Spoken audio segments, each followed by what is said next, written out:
Tengan todos ustedes de nueva cuenta bienvenidos a Casa Toluca.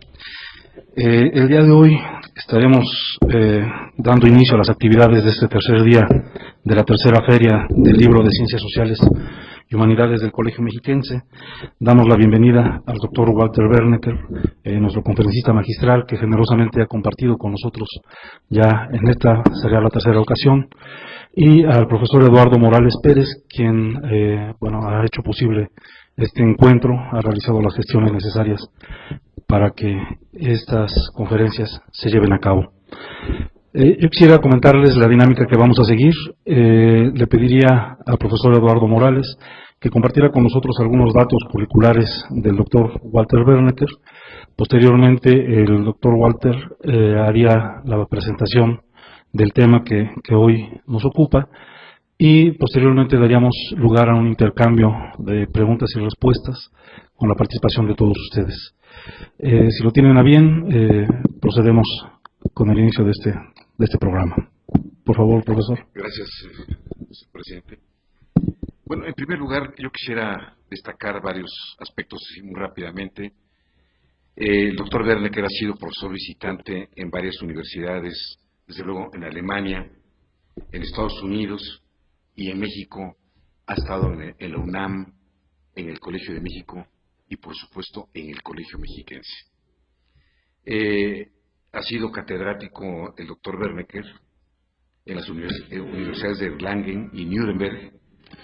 Ha sido decano en las universidades de Ciencias Económicas y Sociales. Tiene una formación académica y ha obtenido sus grados académicos en la propia Universidad de Erlangen-Nuremberg. Ha sido académico y miembro del consejo respectivo de la Universidad de Augsburgo. Ha sido catedrático de Historia e Historia Moderna en diversas universidades.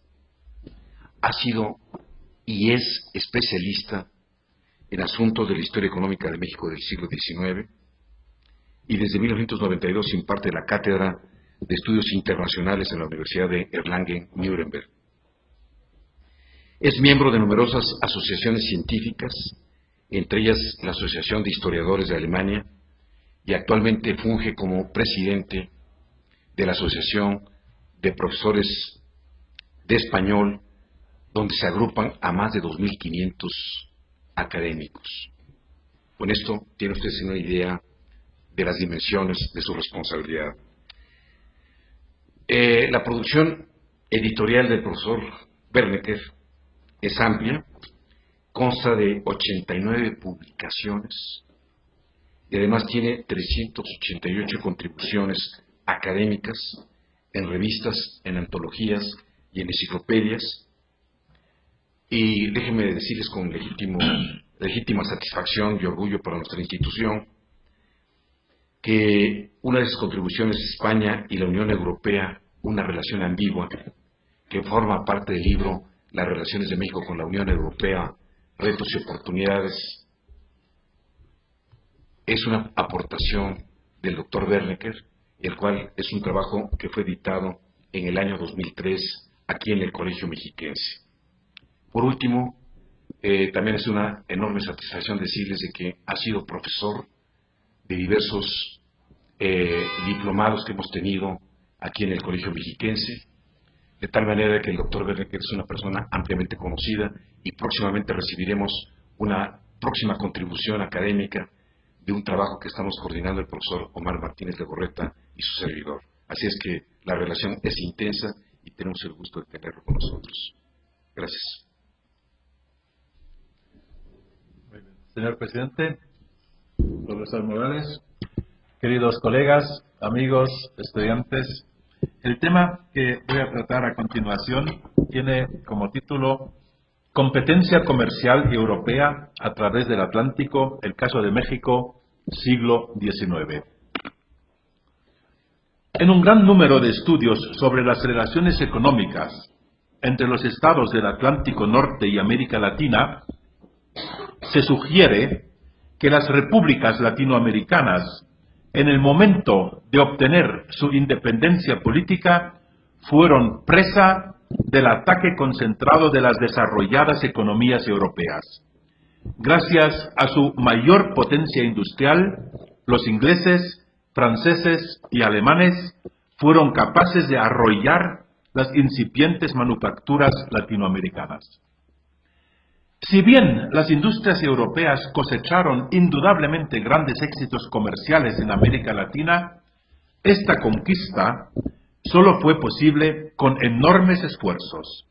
En lo que sigue, analizaré para el caso mexicano no tanto la competencia entre productos europeos y latinoamericanos, sino entre las diferentes economías europeas por conquistar el mercado de ultramar. Comienzo con los intereses comerciales europeos a comienzos del siglo XIX.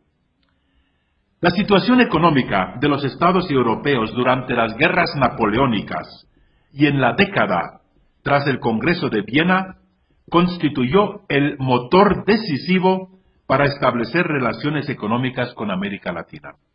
Pronto se pudo apreciar que, a pesar de los principios legitimistas, las potencias de la Santa Alianza jugaron un papel más bien pasivo frente a la emancipación latinoamericana. El principio de legitimidad establecido en el Congreso de Viena no originó una intervención a favor de España de las grandes potencias en el Nuevo Mundo. A tal comportamiento se oponían los intereses reales de la pentarquía que en Europa estaban dirigidos hacia una restauración del status quo y frente a América Latina adoptaban una política de no intervención. Los intereses económicos en ultramar exigían más bien la abolición de todas las restricciones económicas en el comercio con las colonias españolas. Este aspecto era vital para todos los estados y muy especial para Gran Bretaña. La desarrollada estructura comercial y financiera de los estados europeos amenazaba con derrumbarse al acabar las guerras napoleónicas. La demanda continental decayó súbitamente, la economía sufrió una profunda depresión postbélica, el comercio algodonero languidecía, las regiones industriales cercanas a Manchester atravesaban una profunda crisis que trajo consigo grandes disturbios sociales y reivindicaciones a favor de reformas políticas radicales. Para superar este estancamiento, la industria británica necesitaba conquistar nuevos mercados a quienes vender su exceso de producción. La mirada inglesa se volvió entonces hacia América. A partir de 1820 se produjo un auge del comercio británico que, a pesar de su corta duración, signalizó el comienzo de la que sería una larga etapa de expansión. Los responsables de la política exterior inglesa habían definido ya mucho antes de la independencia de las colonias españolas las metas que Gran Bretaña habría de perseguir en América Latina. En un memorándum del Foreign Office del año 1806 podía leerse ya la formulación clásica de lo que más tarde ciertos historiadores denominarían imperialismo informal o imperialismo comercial. En el memorándum se rechazaba explícitamente una conquista directa o una ocupación temporal de países latinoamericanos. El documento esbozaba un proyecto visionario cuyas máximas servirían de orientación a los políticos ingleses y europeos durante casi todo el siglo XIX. Contenía las ideas básicas de la división internacional de trabajo entre proveedores de materias primas y productores manufactureros, resaltaba las ventajas de una relación directa con América Latina, insistía en la importancia estratégica de un comercio que independizaría a Inglaterra del mercado europeo y pronosticaba que el comercio regular con América Latina podría aún multiplicarse por 10. Esto en el año 1806 ya. Las consecuencias políticas de tales reflexiones estaban claras. O bien eran abolidas todas las restricciones que obstaculizaban el comercio con las colonias españolas, política esta que no podía esperarse de España, o bien las colonias declaraban su independencia. De manera implícita o explícita, tales reflexiones económicas servirían de guía a la política exterior británica y europea frente a América Latina. Durante todo el siglo XIX, los intereses económicos constituyeron la máxima de la política europea. Al igual que Inglaterra, también los otros estados del continente manifestaron tempranamente su interés comercial por América Latina y muy concretamente por México. Desde que Alejandro de Humboldt publicara su ensayo político sobre Nueva España, a principios del siglo XIX, en Alemania era común hablar de la riqueza de México. Las mayores ganancias se esperaban en los sectores de minería y de comercio. La burocracia ministerial prusiana albergaba enormes esperanzas con respecto a las perspectivas expansionistas del comercio alemán, una vez que México hubiera sido reconocido diplomáticamente y las exportaciones pudiesen basarse en un contrato de comercio.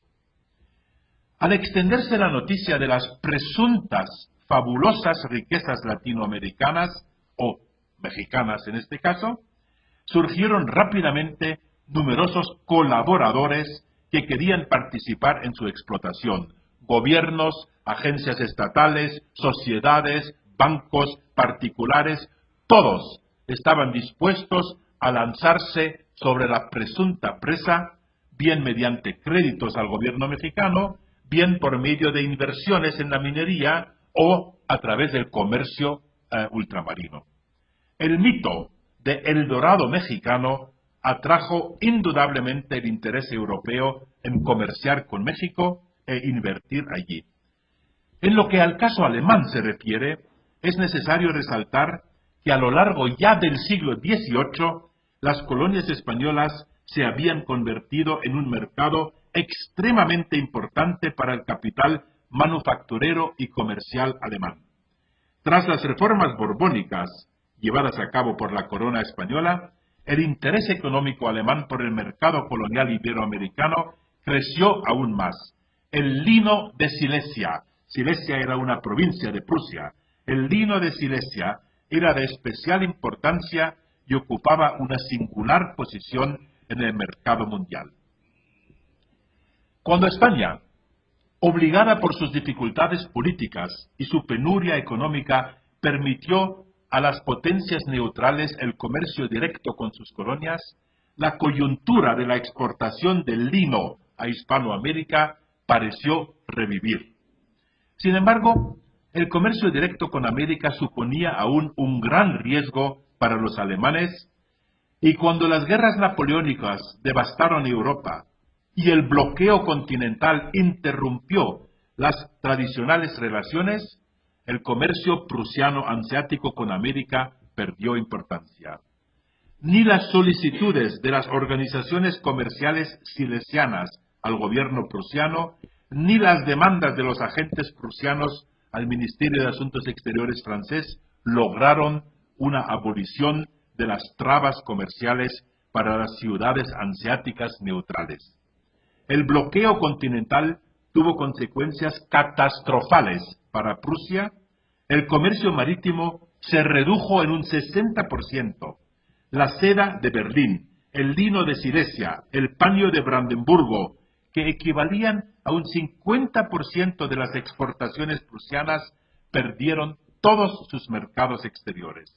La situación se agravaría aún más tras finalizar el bloqueo, ya que las mercancías inglesas, acaparadas durante años en la isla, fueron lanzadas al continente, arruinando la recién surgida industria alemana de bienes de compensación. En cuanto México declaró su independencia en 1821, los comerciantes e industriales alemanes vieron en este paso la posibilidad de hacer resurgir el lucrativo comercio de antaño. En 1825, México ya importaba fabricaciones europeas por un valor de 81 millones de marcos. De estos, 15 millones correspondían a importaciones provenientes de Alemania. Muy pronto se puso de manifiesto que los tejidos de lino y los artículos prusianos de lencería eran los productos manufacturados alemanes más solicitados en México. Conservar el mercado mexicano era de máxima importancia para el gobierno prusiano, ya que la industria lencera de Silesia había perdido, como lo dije antes, en las 2 primeras décadas del siglo XIX casi todos los demás mercados extranjeros. Al igual que Prusia, también las ciudades hanseáticas, Hamburgo, Bremen, Lübeck, estaban interesadas en el comercio con México. A lo largo del siglo XVIII se habían entablado relaciones económicas entre Alemania y las colonias europeas en América, y ya décadas antes de la independencia de estas, los comerciantes hanseáticos habían conseguido eludir el monopolio comercial español. El bloqueo continental y la dominación francesa habían pesado gravemente sobre la economía de las ciudades hanseáticas, condenando a sus flotas a la inactividad. El comercio y los negocios bancarios languidecían, viejas relaciones se desmoronaban, empresas ultramarinas se veían obligadas a declararse en bancarrota. En esta difícil fase del comercio hanseático, América Latina se presentaba como un mercado nuevo e imprescindible con el cual había que entablar contacto directo inmediatamente. Los intereses comerciales de Francia en México eran igualmente importantes. El fin de la época napoleónica significó para Francia una profunda cesura o un inciso en su comercio exterior que debía ser edificado de nuevo bajo nuevas premisas. En el continente europeo, los productos franceses se vieron expuestos a una mayor competencia. La única ventaja de la que gozaba Francia por aquel entonces era el relativo adelanto de su industrialización. Solo Inglaterra y la región que más tarde sería la Bélgica independiente estaban económicamente más desarrolladas.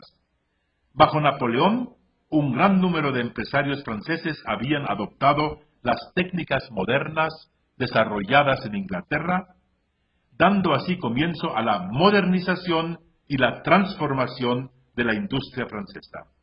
La producción de paño fue mecanizada, la industria algodonera cobró auge, la industria de la seda experimentó una gran transformación como consecuencia de la introducción del telar jacquard, inventado en 1805, la industria siderúrgica fue subvencionada de manera especial, la química avanzó ante todo en los sectores de blanqueo y de tinte.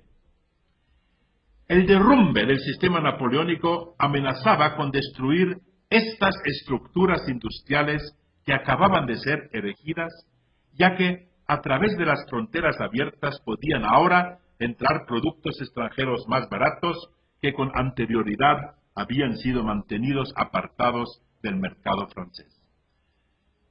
La economía francesa se recuperó rápidamente de las guerras napoleónicas.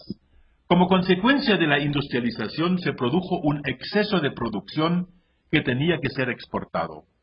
En vista de los problemas de venta, tanto en la propia Francia como en Europa en general, los empresarios franceses pronto volcaron su atención sobre América Latina, igual que los ingleses y los alemanes. Igualmente como Inglaterra y Alemania, también en Francia, los representantes del comercio y de la industria señalaron la importancia económica del mercado latinoamericano y la necesidad de establecer relaciones regulares con las nuevas repúblicas. Tal y como ocurriera en Inglaterra y en Alemania, economía y política también en Francia tomaron rumbos diferentes. Un reconocimiento directo de México era impensable tanto para Luis XVIII como para Carlos X, pero si bien Francia actuaba como defensora legitimista de los derechos del rey español Fernando VII hacia afuera, desde un principio contemplaba con creciente preocupación la ofensiva comercial británica y se esforzaba en no perder ninguna ocasión en el mercado latinoamericano. Sigo con la negociación de los tratados comerciales. El desarrollo del comercio entre México y las potencias extranjeras europeas iba a depender esencialmente de las cláusulas estipuladas en los tratados de comercio. En lo que sigue, se tratará a modo de ejemplo la complicada elaboración de los tratados entre México y Gran Bretaña, Prusia y Francia. Es un resumen muy breve porque el tratamiento de estas negociaciones sería un tema especialmente complejo. Las disputas entre los países europeos y los Estados Unidos en torno al poder y la influencia en México se iniciaron ya con las negociaciones de los primeros tratados. Los Estados Unidos exigían desde el primer día un tratamiento especial, un tratamiento no concedido por los mexicanos. Esta exigencia señala no solo futuros problemas entre Estados Unidos y México, sino también posibles complicaciones con rivales europeos de los Estados Unidos. Considerando el significado primordial que tenía Gran Bretaña en esos momentos en el concierto de las potencias internacionales, no es de extrañar que las primeras diferencias tuvieran lugar entre Gran Bretaña y los Estados Unidos.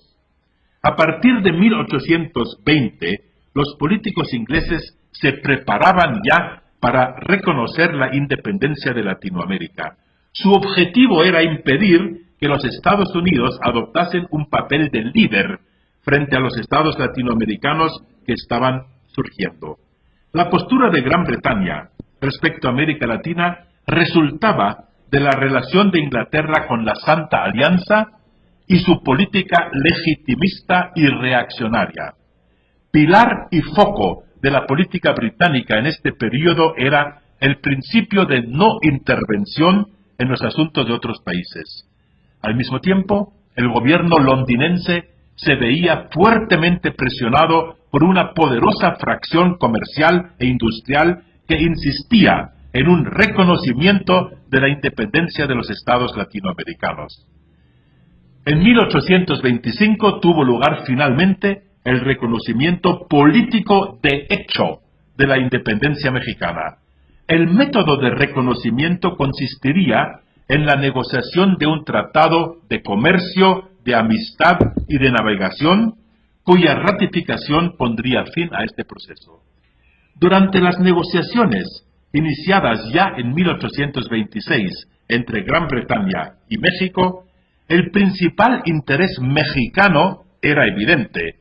Este se centraba en obtener el reconocimiento de su independencia por parte de Gran Bretaña, a cambio del cual se le concederían una serie de privilegios políticos y económicos que no podría obtener de otra manera.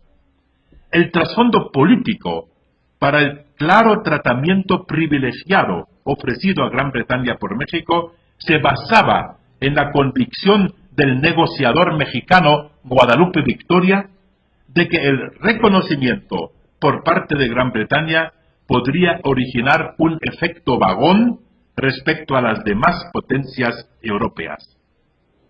Finalmente, el Tratado de Amistad, Comercio y Navegación mexicano-británico fue firmado en diciembre de 1826 y ratificado por México y Gran Bretaña en 1827.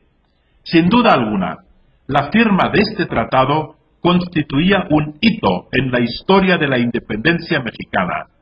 Para México, el reconocimiento político por parte de Inglaterra significaba el fin de facto de las oportunidades reales de éxito de las pretensiones de reconquista provenientes de España.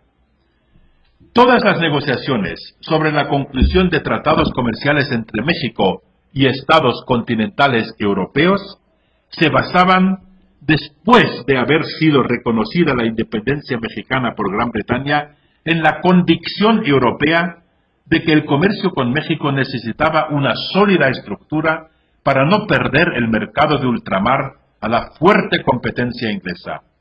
Si bien, por sus principios legitimistas, Prusia no podía reconocer oficialmente a México, en el Congreso de Verona de 1822 ya se podían vislumbrar los primeros síntomas de que la postura ideológica de Berlín se estaba diluyendo. El gabinete prusiano ya argumentaba por aquel entonces que sería difícil para las potencias europeas continuar su política de no reconocimiento si España no era capaz de someter otra vez a sus colonias. En 1829, sin haber concluido todavía un tratado, Prusia envió a México un cónsul general. Varias eran las causas que motivaron al gobierno prusiano a dar este paso. Por un lado, las noticias acerca de una nueva tarifa arancelaria mexicana que gravaba fuertemente diferentes artículos de la industria prusiana. Por otro, las continuas indicaciones de los empresarios, y lo cito, de que todas las nuevas repúblicas americanas, México garantiza el mejor mercado a los lienzos silesianos. Y finalmente, las noticias del agente comercial prusiano que pronosticaba desde México un desarrollo favorable de la economía, pero que al mismo tiempo hablaba de la inseguridad generalizada reinante en el país, la que hacía necesaria la presencia de un representante oficial para asegurar los intereses prusianos. En 1831, finalmente, Prusia y México firmaron un tratado de amistad, de navegación y de comercio. La ratificación de este tratado no se realizó hasta el año 1834.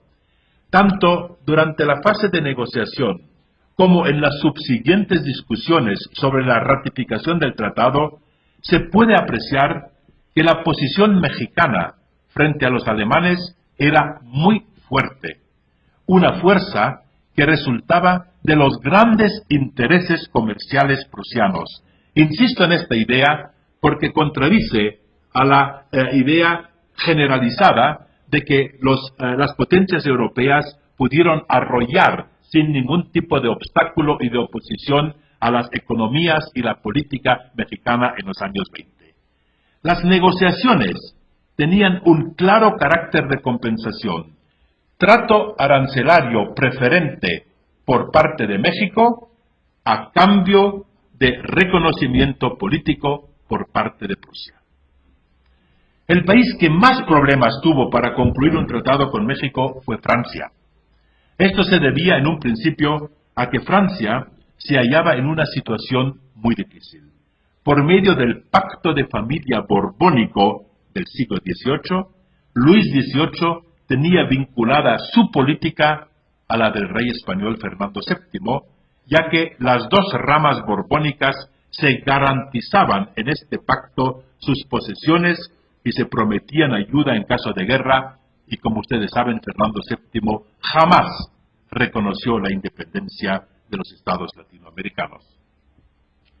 Mientras que oficialmente Francia no hizo nada por facilitar la emancipación de las colonias españolas en América, inoficialmente practicó una especie de política paralela encaminada a asegurarse todas las oportunidades y los privilegios económicos y comerciales. Asustado por la posibilidad de que los ingleses pudieran monopolizar el comercio con México, el primer ministro francés Villèle recibió en 1827 al representante mexicano en París, Sebastián Camacho. Este, desde un principio, no dejó lugar a dudas de que su intención era concluir un tratado de amistad, de navegación y de comercio en el que se reconociera la independencia de México. El futuro del comercio franco-mexicano lo comentaba en los tonos más halagüeños, diciendo en París que debido a la calidad de los productos franceses sería posible que la industria francesa se convirtiera en propietaria exclusiva del comercio de México. Pero políticamente era necesario el reconocimiento de la joven república para eliminar la desconfianza reinante en México frente a París. Pero el gobierno francés, en su idea legitimista, contestó negativamente. En las conversaciones del año 1827, Francia perseguía el fin de obtener todas las ventajas comerciales sin tener que reconocer formal y diplomáticamente a México. En mayo del año 1827, ambos lados llegaron a un acuerdo. Firmaron unas declaraciones que en el futuro habían de regular el comercio franco-mexicano. Si bien estas declaraciones no contenían un reconocimiento diplomático de México por Francia, el documento concedía recíprocamente a los dos países el estatus de nación más favorecida. Además, preveía el establecimiento de consulados y de libertad de comercio. En base a estos tratados comerciales, empezó ahora entre los estados europeos lo que llamo aquí la lucha por el mercado mexicano. El giro decisivo en la política europea frente a América Latina tuvo lugar en 1825. Después del reconocimiento diplomático de México, de Colombia y de Buenos Aires por parte de Gran Bretaña, los gobiernos de Prusia y de Francia cedieron ante las constantes presiones de los comerciantes y empresarios interesados en los negocios con América Latina y optaron por un reconocimiento comercial de los nuevos estados. Las causas de este cambio de rumbo político a favor de un reconocimiento de hecho eran de índole exclusivamente económica.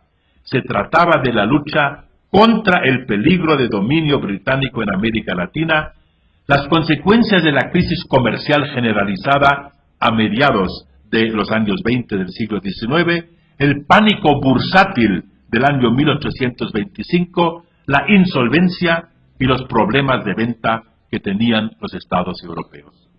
La industria del continente padecía todos estos problemas, los cuales debían ser solucionados a través de medidas de ayuda estatales para activar el comercio exterior y mejorar de esta manera las posibilidades de venta, y en este caso mediante tratados comerciales y representaciones consulares en ultramar.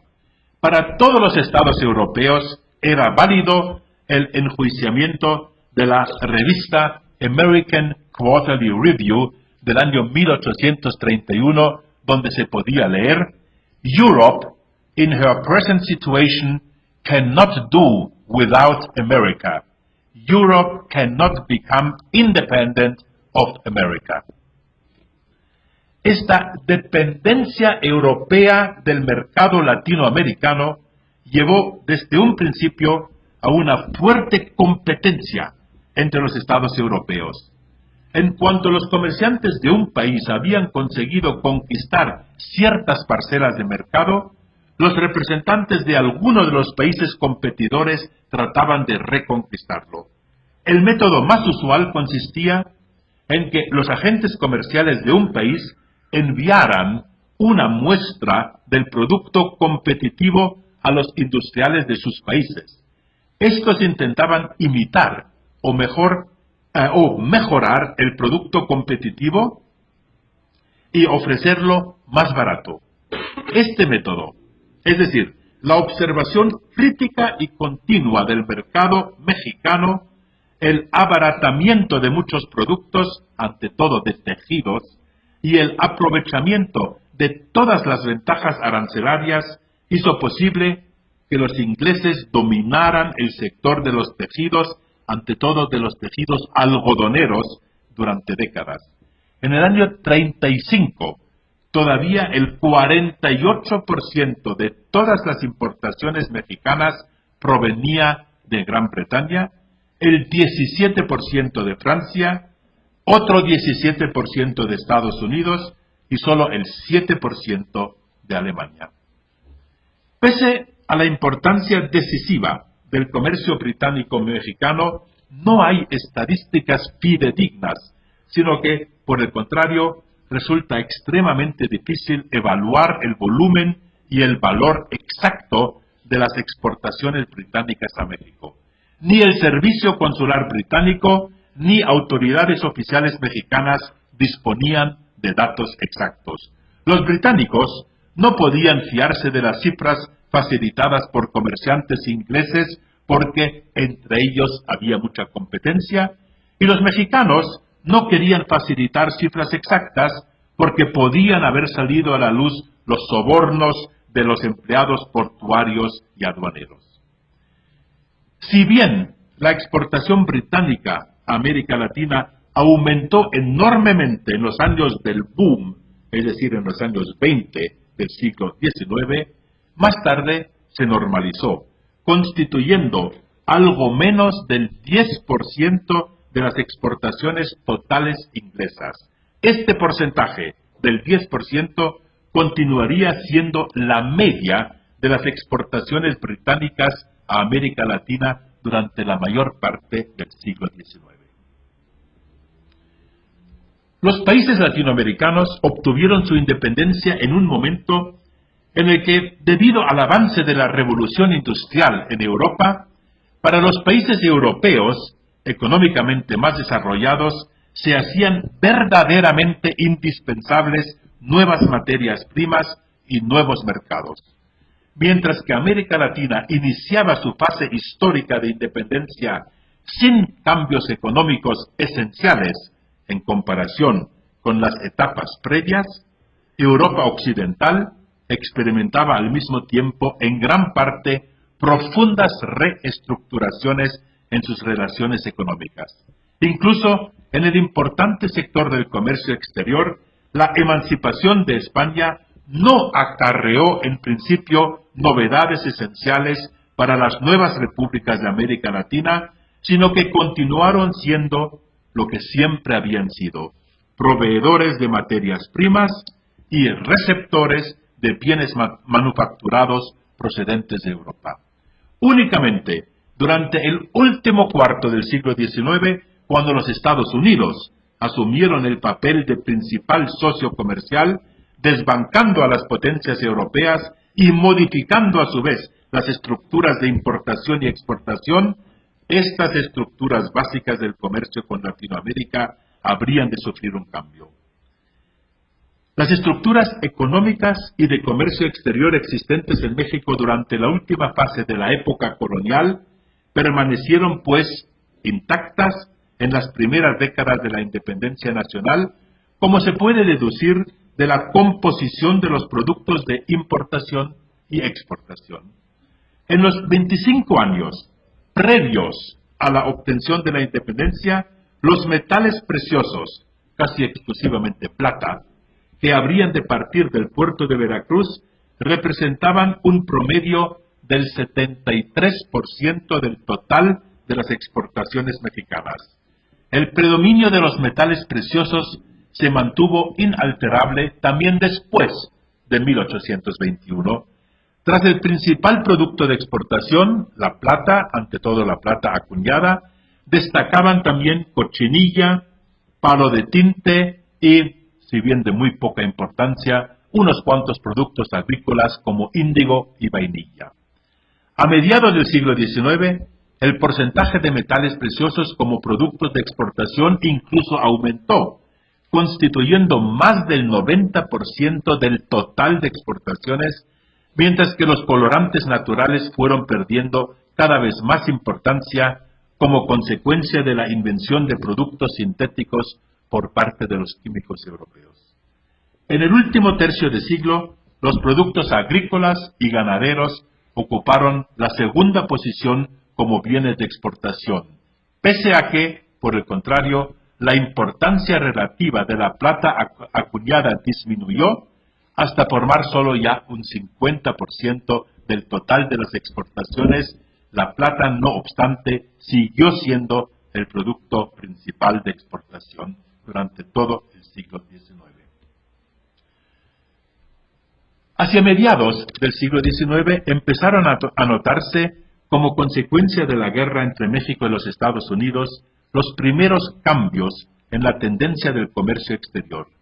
Si bien la guerra, en términos generales, tuvo efectos negativos sobre el comercio, algunos comerciantes y algunas regiones vivieron un auge inesperado, La consecuencia más importante en el sector arancelario fue la tendencia hacia la liberalización de las tarifas. Además, podía apreciarse una concentración de las ofensivas comerciales extranjeras y un aumento de la competencia. Esto se hizo notar especialmente durante la Guerra de la Reforma y tras la victoria del Partido Liberal. La mayor parte de las importaciones de tejidos algodoneros seguía procediendo de Gran Bretaña, y después de la liberalización de las normativas de importación a mediados de los años 50, el ingreso de géneros británicos de algodón volvió a aumentar. Según fuentes inglesas, la exportación inglesa a México alcanzó los 10 millones de varas de tejidos de algodón, blancos y teñidos, y 9 millones de varas de algodón teñidos e impresos. La ventaja británica era resultado de la calidad de sus productos y del diseño de estos. Si se observan las importaciones llegadas a lo largo de la década de los años 50 a través del puerto de Veracruz, el más importante de México, se puede apreciar claramente que Gran Bretaña continuaba ocupando el primer lugar como socio comercial mexicano, seguido de Francia, los Estados Unidos y las ciudades hanseáticas. Estos datos confirman el dominio inglés en el mercado mexicano, impresión expresada ya por los contemporáneos. Pero para poder enjuiciar la importancia relativa de los distintos estados extranjeros en el comercio exterior mexicano, las cifras del comercio deben ser confrontadas con dos datos más. Hay que considerar tanto la presencia de casas comerciales extranjeras como el movimiento de buques, el cual seguían dominando los Estados Unidos durante la segunda mitad del siglo. Un ejemplo, de los 840 barcos que atracaron en 1851 en puertos mexicanos, 435 llevaban bandera estadounidense y solo 108 la bandera británica, 70 la francesa, 60 la española y 50 la alemana. Estas cifras indican la continuación de una tendencia perceptible ya en la primera mitad del siglo XIX.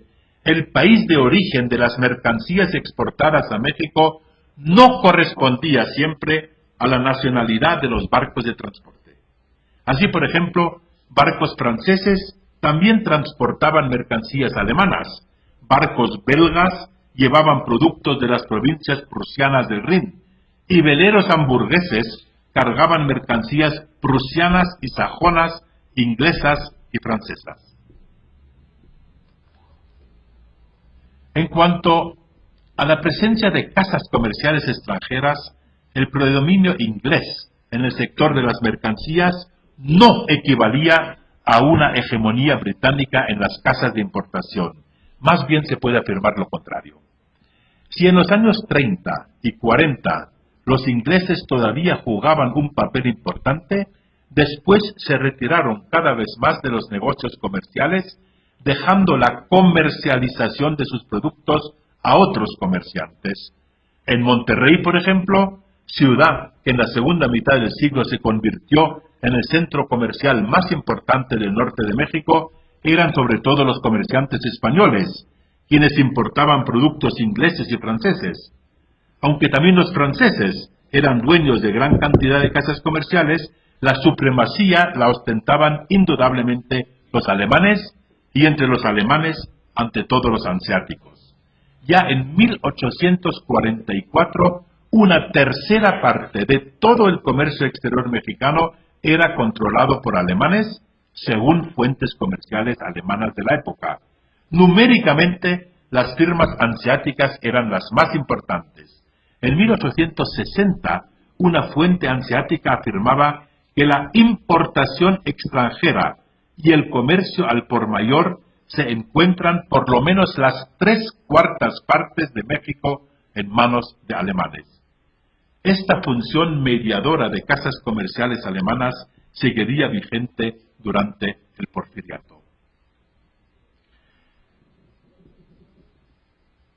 A pesar de la superioridad industrial, financiera y mercantil de los británicos, estos no pudieron conseguir un aumento de su volumen comercial con México.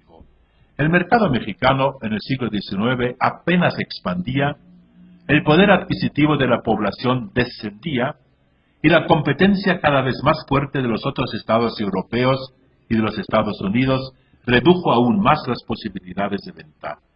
Ante este decepcionante trasfondo del desarrollo comercial, los británicos decidieron abandonar paulatinamente su posición y había varios argumentos que inducían a tomar esta decisión. En primer lugar, hay que señalar que las exageradas expectativas de ganancias de los años 20 se desvanecieron rápidamente, por lo menos en cuanto al aumento constante de las ganancias. A mediados de siglo, el número de las casas comerciales británicas se había reducido ya solo a unas cuantas. Los británicos adujeron como causa del cierre de casas comerciales inglesas no tanto argumentos económicos, sino más bien factores de inseguridad. La inseguridad aducida continuamente por los británicos se refería no solamente a su existencia física, sino también y ante todo a la imposibilidad de prever decisiones comerciales por parte mexicana. Confusión, falta de previsión y arbitrariedad no permitían tomar decisiones racionales en el sector económico. Continuamente se quejaban los negociantes ingleses de este aspecto. A los problemas coyunturales había que añadir muchos obstáculos estructurales que caracterizaban a los negocios con México más bien como poco atractivos. Me refiero a que el reflujo del capital invertido era lento, el plazo de los créditos era largo, había problemas de transporte y de comunicación, había costes de seguros y transportes, así como un sinnúmero más de dificultades. Todo esto convenció a muchos comerciantes de que era recomendable retirarse a tiempo de los negocios mexicanos. Pero para la industria británica, la retirada de los comerciantes ingleses no significaba desalojar el mercado mexicano, ya que comerciantes comisionistas alemanes se ocupaban de la comercialización de productos ingleses. Los comerciantes hanseáticos se habían dado cuenta de que limitarse a los productos de procedencia alemana les restaba competitividad. Por lo tanto, es más acertado hablar de un traslado de las funciones principales de los británicos que hablar de una disminución de estas. En los años 60 se aceleraría la retirada de los ingleses a causa de su toma de partido político a favor de los conservadores en la Guerra de la Reforma, a favor de la intervención europea y finalmente debido a la larga interrupción de las relaciones diplomáticas después del imperio de Maximiliano. La posición antaño dominante de los ingleses en el comercio exterior mexicano fue ocupada en los años 40 a 60 por sus competidores alemanes. El aumento de las casas comerciales alemanas constituía, se puede decir, una especie de movimiento simbiótico, estrechamente relacionado con el desplazamiento de los británicos. Pero no se puede hablar de una expulsión de los británicos en el sentido estricto de la palabra. Los británicos podían ceder fácilmente sus posiciones a los alemanes, puesto que este relevo no significó un cambio sustancial en la estructura del comercio exterior mexicano. Y el dominio alemán en el comercio exterior mexicano no equivalía a una ofensiva de exportación de artículos alemanes. Más bien, los comerciantes hanseáticos compraban donde era más barato. El que los exportadores alemanes realizasen sus pedidos cada vez con más frecuencia en Inglaterra se debía a los precios más bajos y a la mejor calidad de las mercancías británicas. Con esto llego a unas observaciones finales. La economía mexicana experimentó en el último cuarto del siglo XIX una transformación en sus bases. Se amplió la infraestructura de transporte ferroviaria y marítima, las importaciones y las exportaciones se dispararon durante el Porfiriato, La economía, especialmente en el norte del país, estaba cada vez más interrelacionada con la estadounidense. En la década de los años 70, la conexión de la economía mexicana con la estadounidense se situaba ya por encima del 50%, alcanzando a finales del siglo casi el 75%. Gradualmente, debido al aumento de demanda de trabajo, de comida y de bienes de consumo, el mercado nacional evolucionaba hacia una economía que promovía la agricultura interna, el comercio nacional y la industria de bienes de consumo. Al mismo tiempo, se dio inicio a un cambio estructural en el comercio exterior. La importancia de los textiles disminuyó. A cambio, aumentó la importancia de los bienes de producción.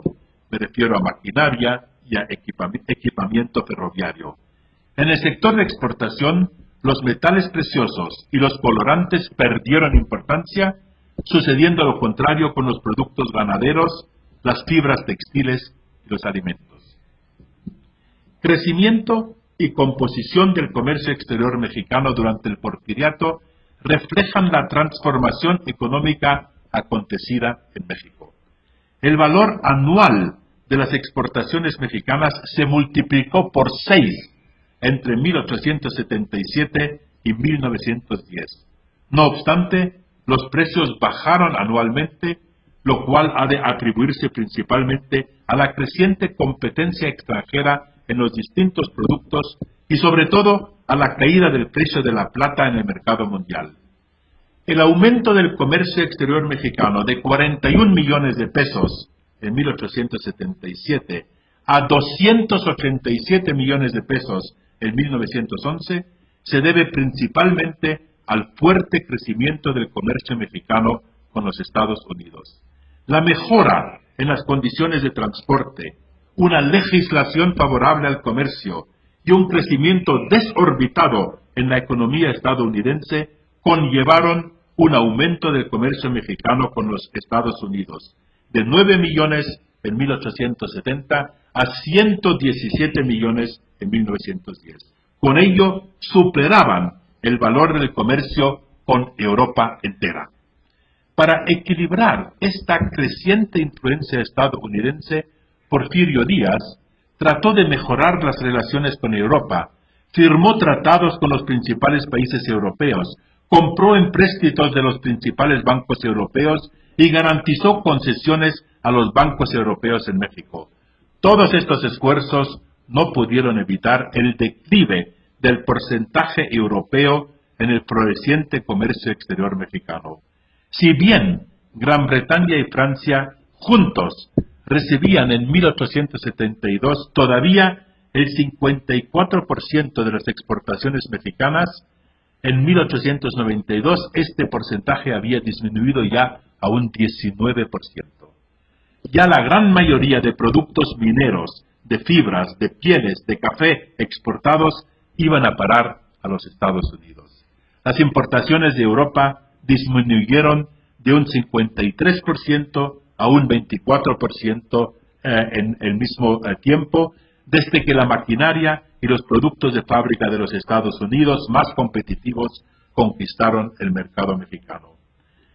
Por lo tanto, también en este campo del comercio exterior entre Europa, Estados Unidos y América Latina, concretamente México, puede demostrarse que en las décadas inmediatamente anteriores a la Primera Guerra Mundial tuvo lugar una transición de una historia más orientada de América Latina hacia Europa, hacia una historia mundial que podríamos llamar más globalizada, que sería rápidamente dominada por los Estados Unidos.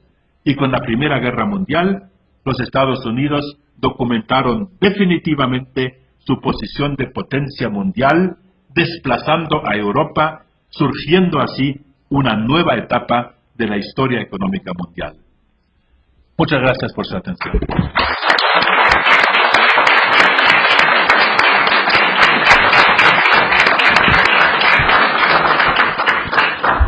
Muchas gracias, doctor Walter Bernecker. Y de acuerdo a lo previsto, iniciaremos la etapa de preguntas y respuestas. Así que Tienen ustedes el uso de la palabra, por favor. La doctora Carmen Salinas, por favor. Yo quiero preguntarle sobre la primera mitad del siglo XIX.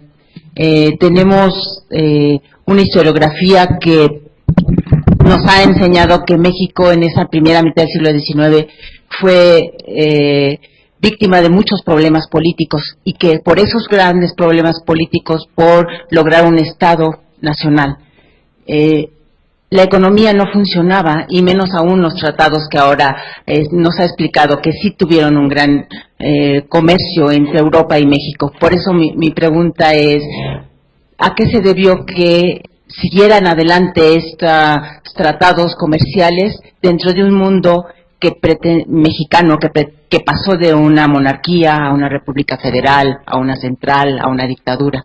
Pero sin embargo ahora usted nos explica otro mundo que sí existió comercialmente hablando. Sí, muchas gracias. No son contradicciones, sino en cierta manera es una complementación de lo que estamos hablando.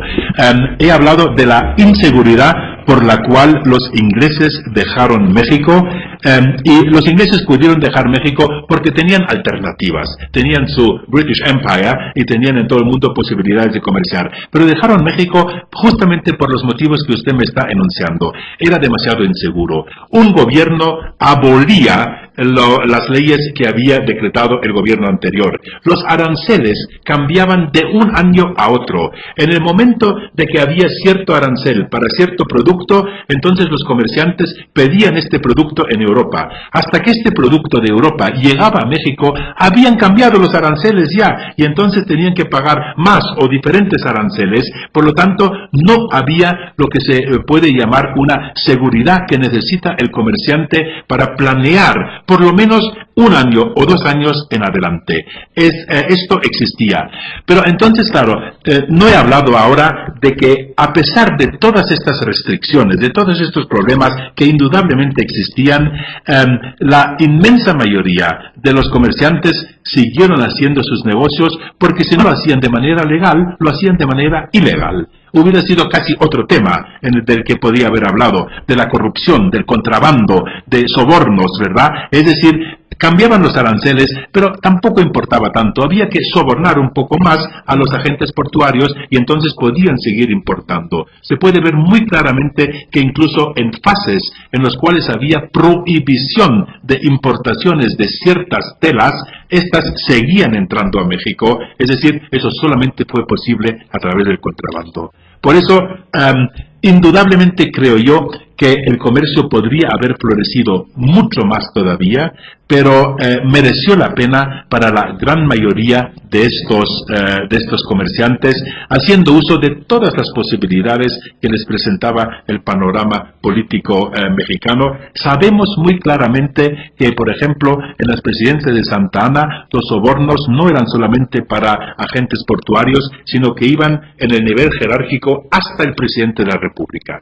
Todos colaboraban en este tipo de negocio informal y todos sacaban algún tipo de provecho.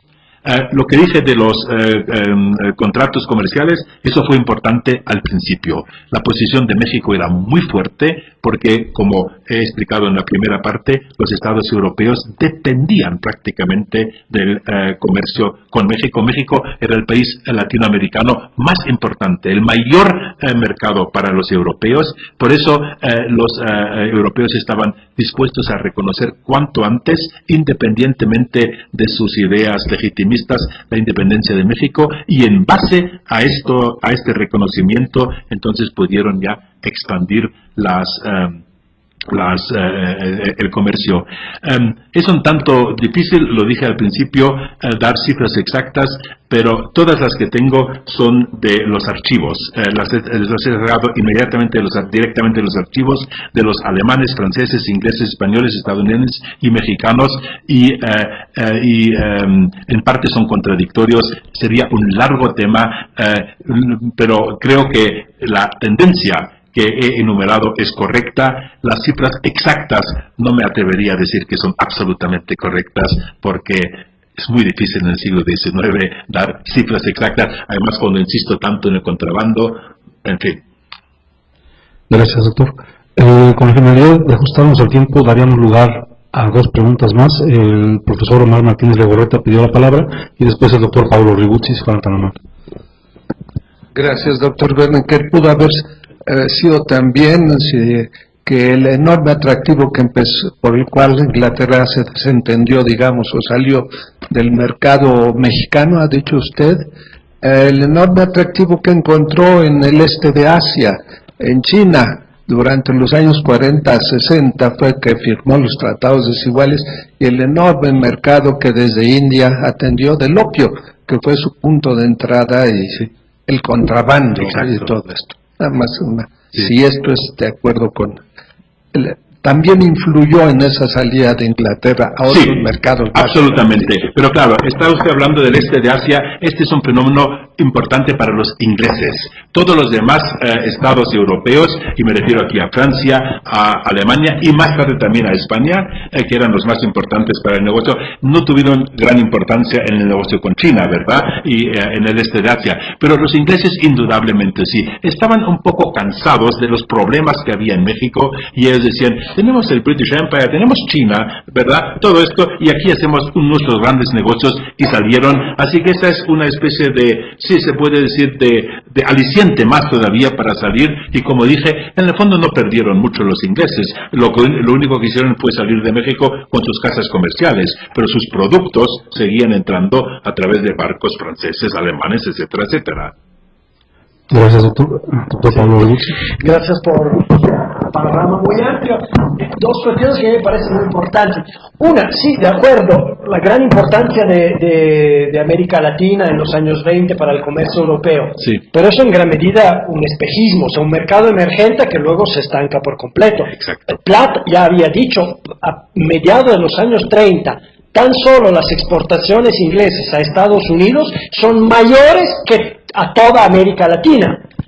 Por 2 razones fundamentales, porque es un mercado mucho más rico, pero porque ahí la población aumenta, a diferencia de lo que sucede en América Latina, donde en la primera mitad del siglo XIX la población no aumenta, y en México también es un caso muy claro en este sentido. Entonces, y tampoco aumenta el poder adquisitivo. Bueno, no, eso no, pero eso no aumenta mucho tiempo, pero en fin.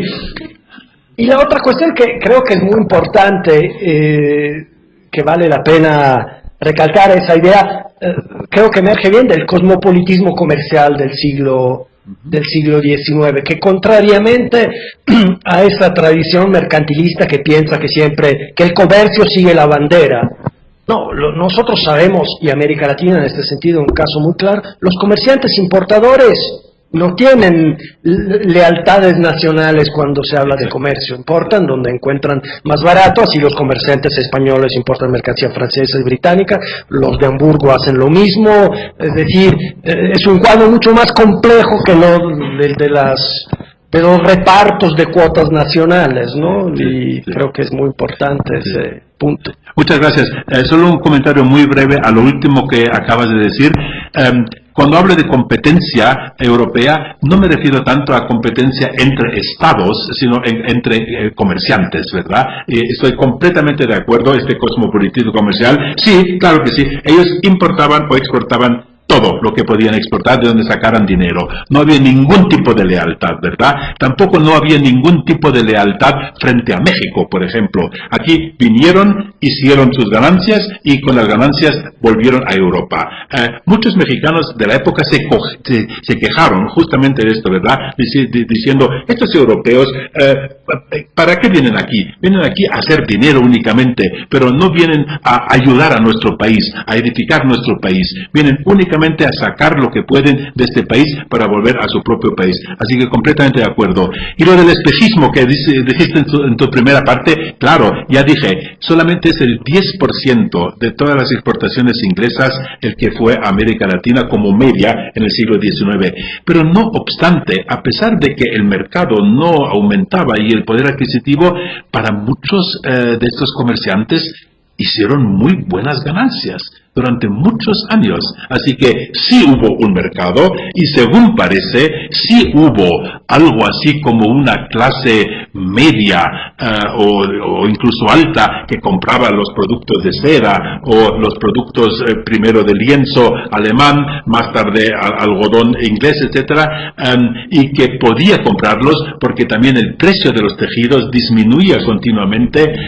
Es uno de los problemas más interesantes cómo estaba estructurado el mercado interno, ¿verdad? Y aquí creo que habría que investigar más todavía, pero yo he llegado en mis propias investigaciones a la conclusión de que sí había un mercado relativo de gran interés para estos comerciantes europeos. Lo demás no se hubieran quedado durante décadas. Se quedaron durante décadas. Empezaron en los años 20 y los alemanes, por ejemplo, tuvieron cierta importancia hasta la época de Porfirio Díaz. Luego ya vinieron los franceses, los Barcelonets, ¿verdad? Pero los alemanes siguieron teniendo importancia y eso significa que siguieron haciendo negocios. Pero ahora ya habría que entrar en los detalles. Muchas gracias. Muchas gracias, doctor Walter Bernecker. Realmente la conferencia ha sido sumamente interesante e ilustrativa, y a nombre del Colegio Mexiquense, de la comunidad del Colegio Mexiquense, yo quisiera hacer entrega a usted de un reconocimiento por esta magnífica intervención y bueno, también reconocer su generosidad. Es la tercera vez que nos acompaña en esta tercera feria del libro, y doctor, nos muestra nuestro agradecimiento. Muchas gracias. Gracias.